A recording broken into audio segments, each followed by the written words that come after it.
Bonjour à tous et bienvenue dans cette nouvelle vidéo. Aujourd'hui, on va continuer la création de nos boutons modifier. Donc si je clique sur modifier actuellement, on avait vu que le texte area était vide. Et donc c'est pas forcément ce que l'on veut, nous on voudrait qu'il soit pré-rempli avec le commentaire initial. Donc on peut se dire que la solution la plus simple, c'est d'utiliser vmodel et de le bind avec le body du commentaire. Donc je vais retourner sur mon code ici au niveau de mon texte area et je peux faire un v-model et faire un comment.body ici. Donc quand mon texte area sera créé la première fois, il aura le contenu de command.body. Et lorsque je modifierai mon texte area, ça modifiera command.body. Alors ça peut paraître bien, mais ça donne un petit problème qu'on va voir tout de suite. Si je réactualise maintenant, que je clique sur modifier, que j'ai commentaire 3 ici, parfait, et si je le modifie, modifier ici, et que je clique sur annuler, eh ben on a quand même modifié la valeur originale de notre commentaire. On n'a pas sauvegardé la valeur originale, donc quand on clique sur cancel, on ne peut pas réafficher cette valeur originale.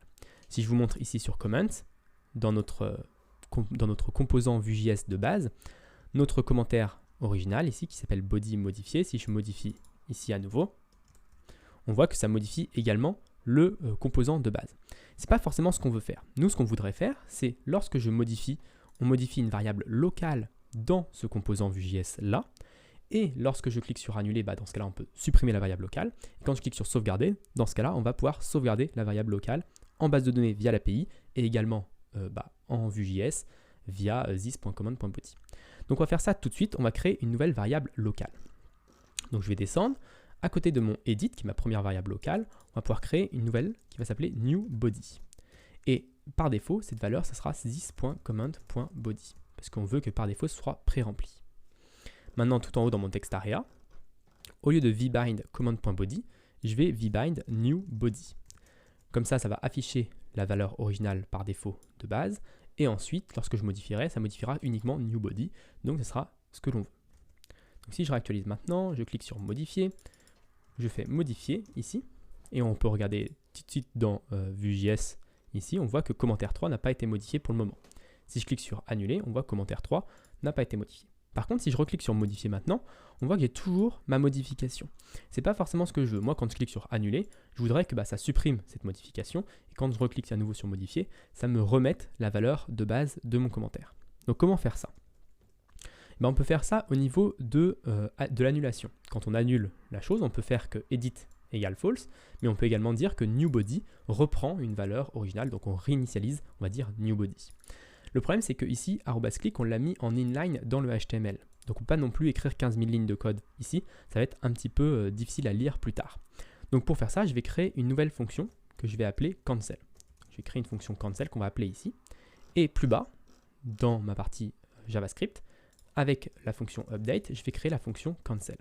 Donc dans cette fonction, on va faire this.edit égale false.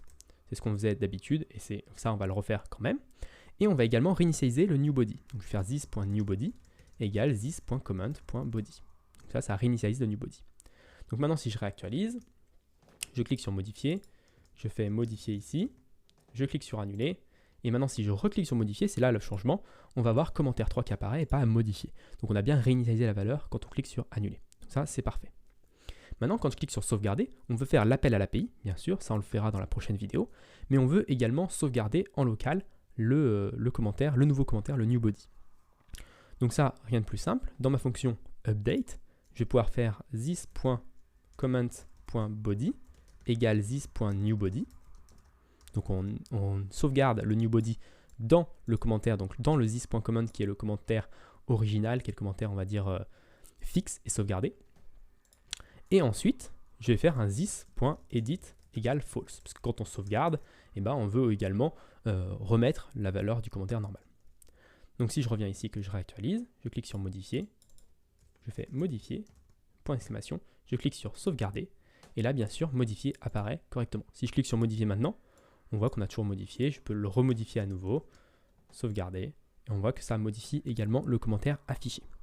Donc voilà pour cette vidéo, et j'espère qu'elle vous a plu. Si elle vous a plu, n'hésitez pas à vous abonner et à la partager. Et moi je donne rendez-vous très rapidement sur une autre vidéo sur Laravel et Vue.js.